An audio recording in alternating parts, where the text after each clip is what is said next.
eu vim tratar sobre o tema A Prece Mais Agradável a Deus. E esse título, ele encontra, então, explicação no Livro dos Espíritos, na questão 658 a 673. Bom, o meu querido amigo trouxe bastante razão para a gente, né? Então, eu vou passar para a emoção. E depois, lá no meio do caminho, a gente volta nessas questões. Conta-se que um profeta, do livro que leva o mesmo nome, Khalil, né, do Khalil Gibran, o profeta. Ele morou muitos anos em uma pequena cidade chamada Orfalese.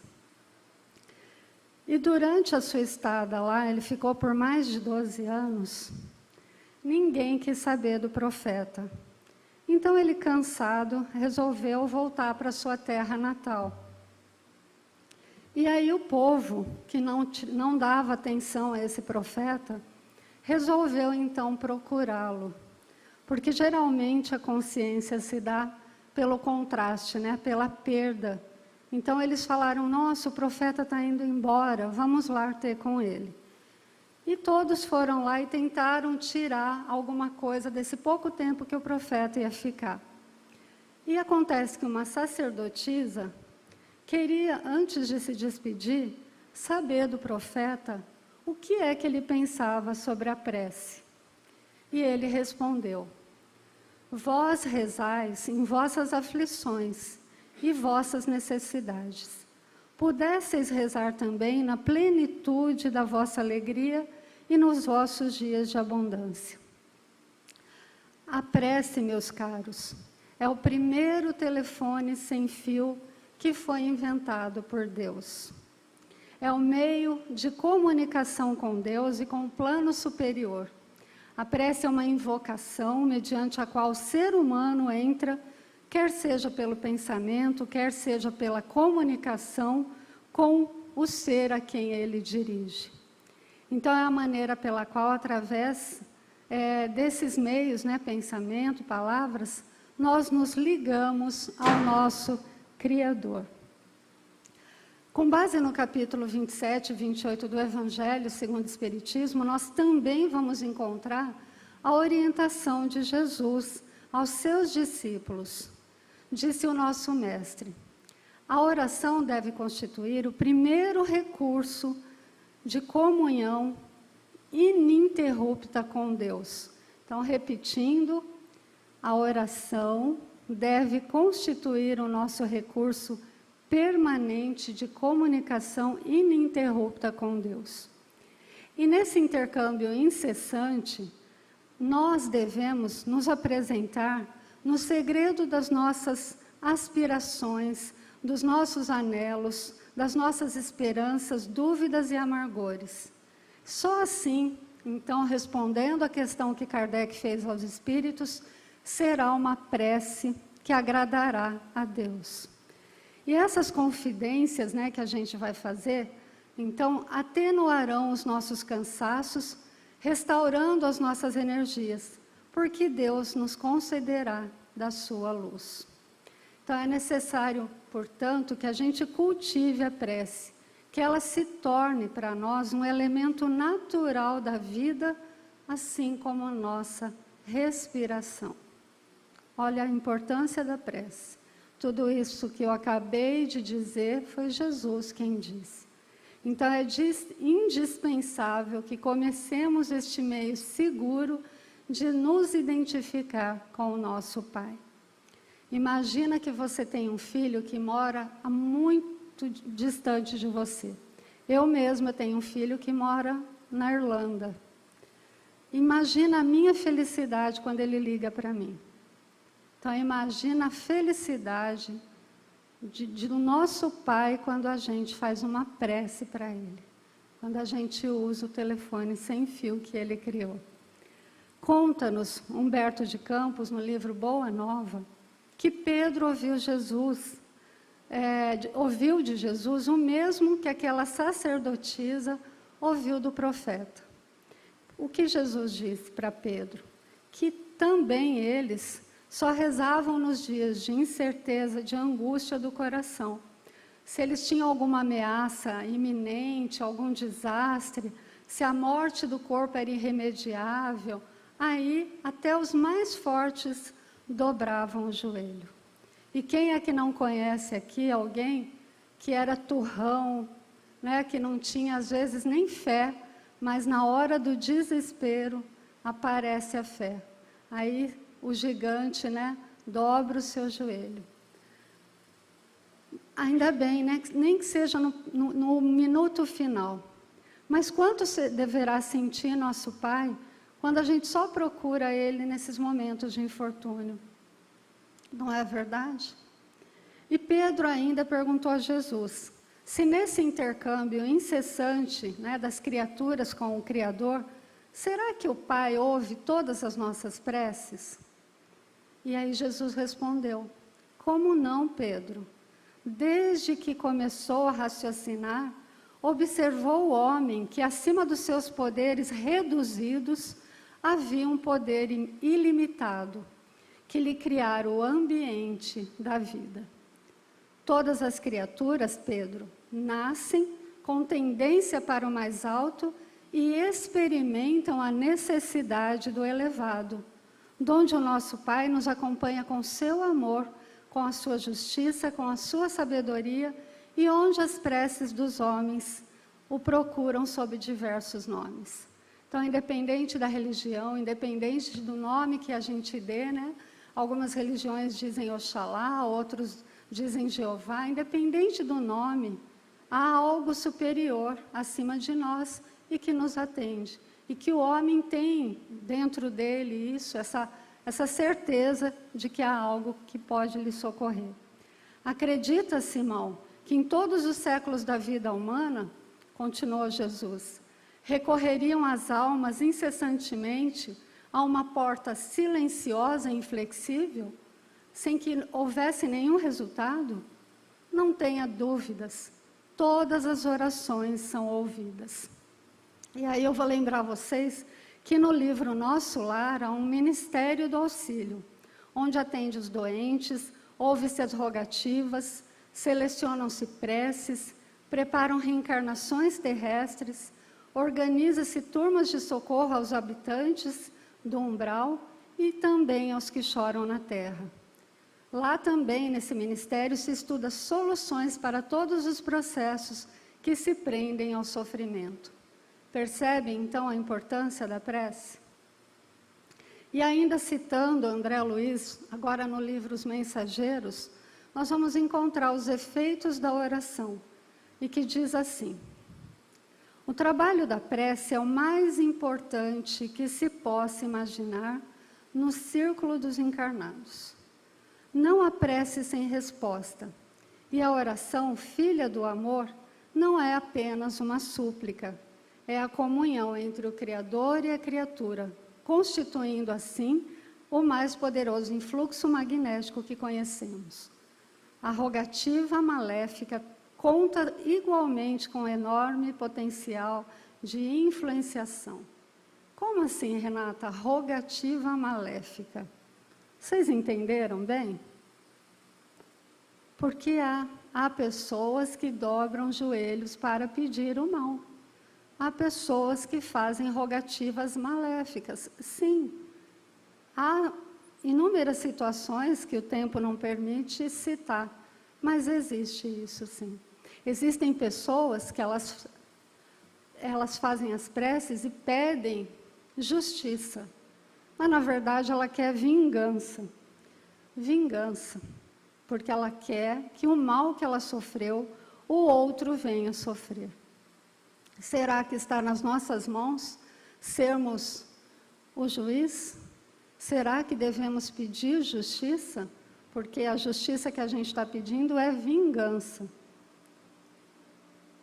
Precisamos lembrar, eu sou advogada e eu bem sei disso, que toda vez que nós peticionamos uma ação, o juiz não vai analisar só quem está pedindo, vai analisar também de quem é que se recorre, de quem é que se pede.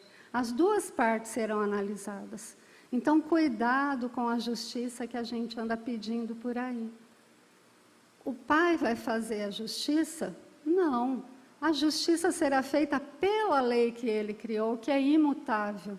Tudo aquilo que nós desequilibramos, que nós destituímos, que nós prejudicamos, pela lei de ação e reação, teremos que quitar, que pagar, que restaurar, que restituir, assim como o outro. Então, independente da nossa rogativa por justiça / vingança, ele vai ter que se ater com a lei. O que nós temos que pedir sempre é que aquele que fez o mal, que tenha forças, que o Pai dê forças para que ele possa restituir o que ele fez. Então, nunca pedir o mal, mas para que ele tenha força, porque assim como nós também teremos que ter. E sobre a importância da oração dentro do lar, nós vamos encontrar também no livro Os Mensageiros, André Luiz recebendo essa orientação dos superiores. Toda vez que se ora num lar, prepara-se a melhoria do ambiente doméstico. Cada prece do coração constitui emissão eletromagnética de relativo poder.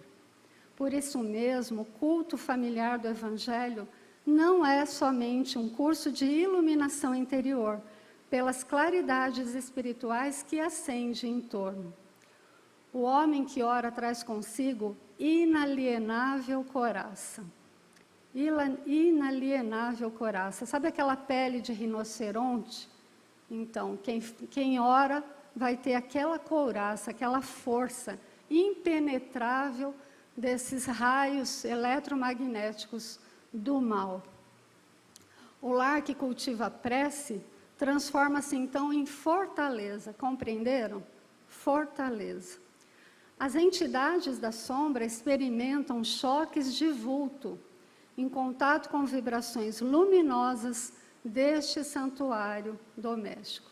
E é por isso que se mantém à distância, né? Esses espíritos que ainda não têm luz, que ainda trabalham para o mal, né?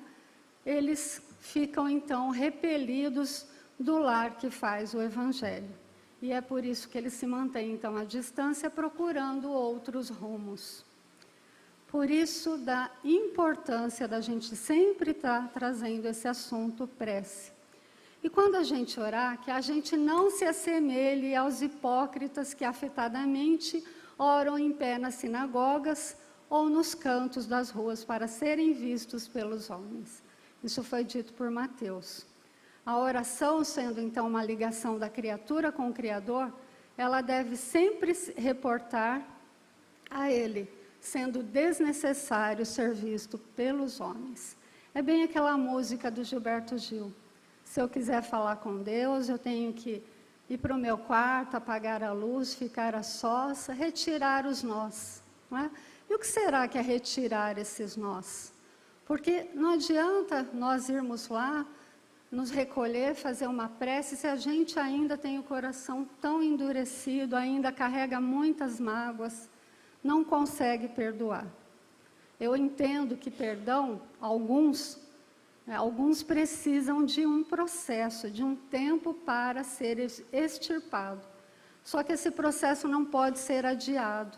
A gente tem que tentar o tempo todo resolver aquela questão. Porque não adianta nada a gente ir lá para o altar, oferecer para o Pai uma prece, se a gente ainda tem problema com os nossos inimigos, né? Com pessoas que nós entendemos como pessoas inimigas.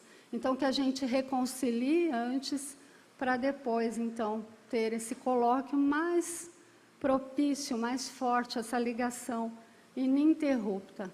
Se a gente ainda não consegue, mas mostrar que estamos no caminho, na tentativa. E a prece, então, ela tem que ser clara, simples, concisa e não precisa de palavras rebuscadas. Cada palavra deve ter o seu alcance próprio e despertar uma ideia, algo que está dentro do nosso coração. Bem, essa palestra eu faço em mais de 1 hora, então eu vou ter que dar uma corrida aqui, porque o tempo é exíguo. Então, a prece, ela só pode ser agradável a Deus se partir do nosso coração, cheio de boas intenções, de reconciliação com todas as pessoas que nos fizeram o mal. E a oração, o que acontece? Ela eleva o nosso nível mental e favorece, então, o intercâmbio entre as duas esferas e facilita, então, esse auxílio fraternal. É por isso que as casas espíritas, para qualquer atividade que vai fazer, nós iniciamos com uma prece, porque a prece eleva o nosso nível mental. E a espiritualidade superior, ela para também nos alcançar, nós precisamos também nos elevar. Então a misericórdia divina está o tempo todo se debruçando, tentando nos alcançar. E será que nós estamos tentando também, né, nos elevar para ter esse alcance, essa ajuda fraternal? Lá na Capela Sistina, no Vaticano, existe aquelas pinturas de Michelangelo. Em uma delas nós vamos verificar o dedo de Deus tentando alcançar o homem. É exatamente o que acontece. A espiritualidade está o tempo todo tentando nos alcançar, mas pouco fazemos para nos elevar e receber esse auxílio. Mas quando a gente se eleva, imensos exércitos de trabalhadores desencarnados se movimentam em toda parte em nome do nosso Pai. E eu não estou inventando, não. Isso aqui quem disse está lá no livro Missionários da Luz, por André Luiz, no capítulo 19, onde ele vai tratar sobre os passes. E seja o que for que você pedir, peça, creia e obterás. E vai ser concedido, né? O que a gente pedir. Isso quem disse foi o apóstolo Marcos. E aí Simão ouvia Jesus dizendo isso, né? Dizendo que nenhuma prece ficava sem ser atendida, mas aquilo para Simão não batia com a sua experiência de vida. E ele então foi ter com Jesus e questionou Jesus. Eu acho que essa dúvida do Pedro, muitos de nós já tivemos, eu já tive. Senhor, disse Pedro a ele, eu tenho procurado por todos os meios manter inalterável a minha comunhão com o Pai, mas não tenho alcançado os objetivos das minhas súplicas. Quantos de nós já pedimos e também não recebemos aquilo que pedimos? Não é verdade? E aí Jesus disse a ele, mas o que tem pedido? Eu tenho implorado a bondade que aplane os meus caminhos com a solução de certos problemas materiais. E aí Jesus contemplou longamente seu discípulo, examinando aquela fragilidade, examinando os seus elementos intelectuais, para verificar como que ele poderia explicar de uma maneira que Pedro entendesse, bem clara e bem simples. E evidenciando então, né, a simplicidade de Pedro, e com todo o amor que Jesus tinha e boa vontade, ele esclareceu. Pedro, enquanto orares pedindo ao Pai a satisfação dos teus caprichos e desejos, é possível que te retires da prece inquieto e desalentado. Mas, sempre que solicitares as bênçãos de Deus, a fim de compreenderes a sua vontade justa e sábia a teu respeito, receberás pela oração os bens divinos do consolo e da paz. Olha isso. A gente precisa compreender a vontade justa e sábia do Pai, a nosso respeito. E aí a gente vai receber pela oração os divinos bens do consolo e da paz. Porque geralmente a gente quer aquilo que nós entendemos que é o melhor para nós. Mas o Pai sabe exatamente qual é a nossa real necessidade.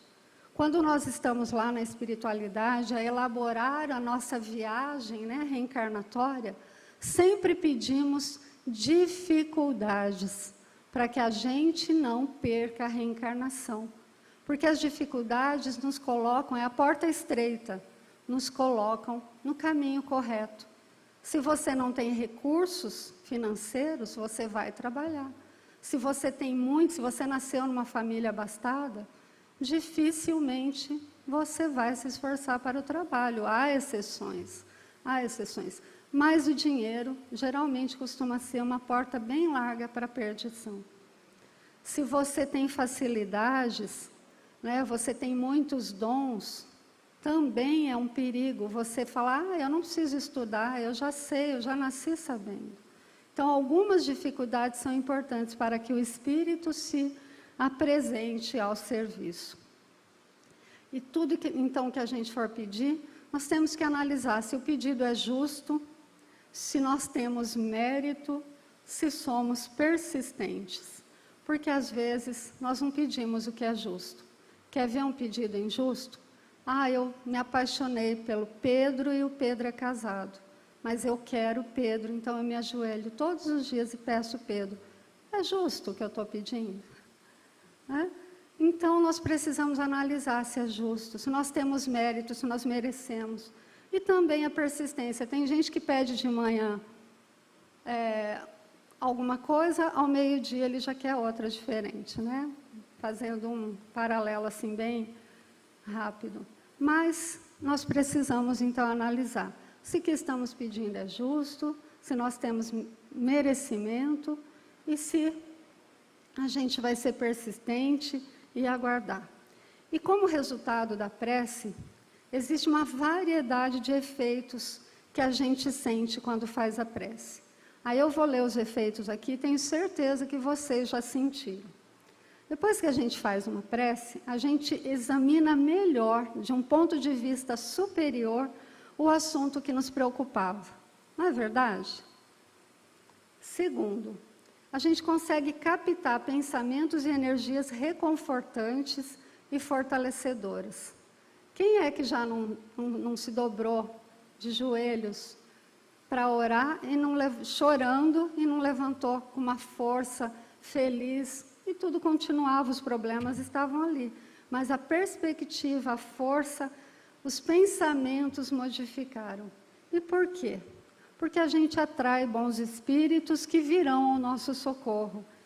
E por tudo isso, é que o que antes da gente orar parecia insolúvel e insuportável, depois que orarmos, encontramos solução ou intuição necessária para a solução do problema. E aí, gente, lá no finalzinho, um dos filhos de Alfeu, reconhecendo que o assunto que Jesus falava da prece era muito interessante, pediu ao mestre que ensinasse a orar. Jesus, ensina-nos a orar. E aí o Messias pronunciou pela primeira vez a oração que legaria a todos nós enquanto humanidade. E elevando seu espírito magnânimo ao céu, Jesus, se colocando então acima de todas as coisas, exclamou: Pai nosso que estais no céu, santificado seja o teu nome. E ponderando que a redenção da criatura nunca poderá efetuar-se sem a misericórdia do Criador, considerada a imensa bagagem das imperfeições que ainda temos, ele continuou: venha a nós o teu reino, dando-nos a entender que a vontade do Pai, amorosa e justa, ela deve cumprir-se em todas as circunstâncias, acrescentando: seja feita a vossa vontade, assim na terra como no céu, esclarecendo a todos nós que as possibilidades de saúde, trabalho e experiência chegam invariavelmente para todos, da fonte sagrada, da proteção divina. E aí Jesus prosseguiu: o pão nosso de cada dia dai-nos hoje, mostrando que as criaturas estão sempre sobre a lei de compensações e que cada um precisa desvencilhar-se de penosas algemas do passado obscuro pela exemplificação sublime do amor. E aí ele acentuou: perdoa-nos as nossas dívidas, assim como nós perdoamos aos nossos devedores. Conhecedor, porém, da fragilidade humana, para estabelecer o princípio da luta eterna que nós temos contra o mal que tem dentro de nós, terminando a oração dizendo com infinita simplicidade. Não nos deixes cair em tentação e livra-nos, Pai, de todos os males, porque são teus o reino, o poder e a glória para sempre, e que assim seja.